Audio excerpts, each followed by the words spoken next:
Hello, I'm Carmen Colosi, Latin America analyst at RANE.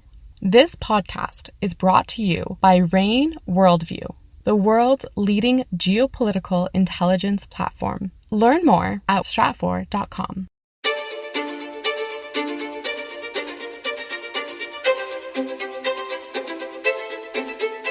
You're listening to the Essential Geopolitics podcast from RANE. I'm Emily Donahue.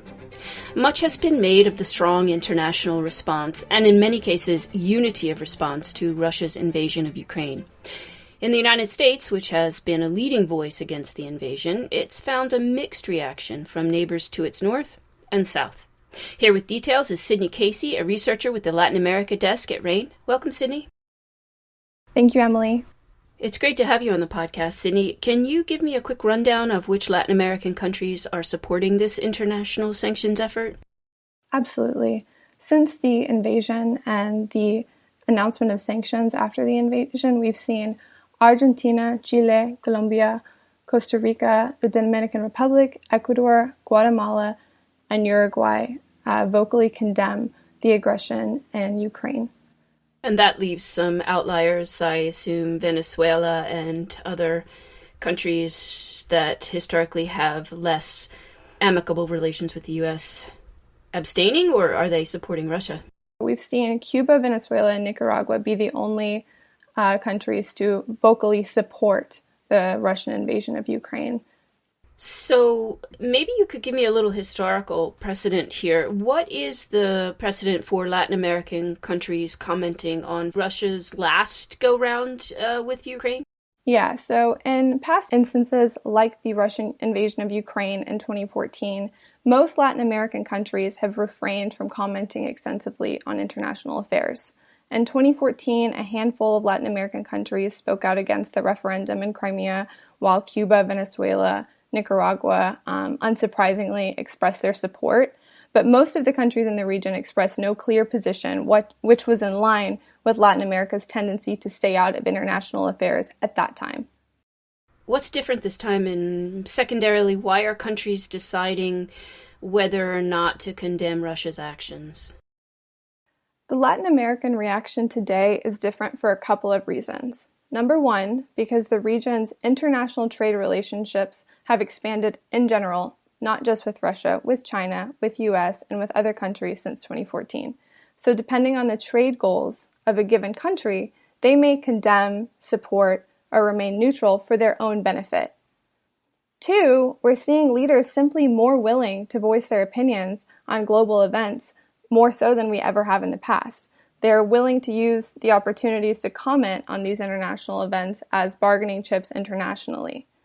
We've seen countries in the region condemn the invasion, we've seen countries come out in support of the invasion, and we've seen countries remain silent, but all of these instances mean something strategically. And what do you mean when you say all of these instances mean something strategically? So, for example, Cuba, Venezuela, and Nicaragua obviously supported the invasion because of their shared ideology and because they want to affirm their relationship with Russia in order to get around U.S. sanctions and potentially other reasons. In another instance, we've seen Argentina maintain a hard line of condemnation of the invasion and anti-imperialism in general, given the fact that they're still in a territorial disagreement with the UK over the Falkland Islands. We're seeing Argentine newspapers draw numerous comparisons to their domestic situation, so it's no surprise that despite President Fernandez's meeting with Vladimir Putin on February 3rd in Russia, and the fact that 20% of the Argentine population is vaccinated with Sputnik V, Argentina is still speaking out against the invasion. Domestically, anti-imperialism is simply too important. On the other hand, we have countries that have chosen to remain ambivalent about the invasion, which is just as telling. In Brazil's case, President Bolsonaro said they will remain neutral and help however possible to find a solution. He also noted the negative impact that price spikes would have on Brazil's ties to Russian oil and fertilizer. So here we have an example of Brazil not taking a side because they are interested in increasing trade, military, and agricultural ties with Russia. Another example is El Salvador. El Salvador's silence could mean an entirely different thing, since we have a leader, President Bukele, who was generally very outspoken, but has yet to say anything. This could potentially be a snub to the U.S. amid the Biden-Harris agenda to promote democracy in El Salvador, or it could be more reflective of a domestic situation. All to say that whether a country came out in support of the invasion, condemned the invasion, or remained neutral, their reaction will have secondary and tertiary effects for their international partnerships down the road. Sydney Casey is a researcher on the Latin America desk with RANE Worldview. RANE Worldview offers objective geopolitical analysis and intelligence covering the global landscape. Subscribe today at strat4.com. Right now there's a historically low subscription rate. Go to strat4.com for details.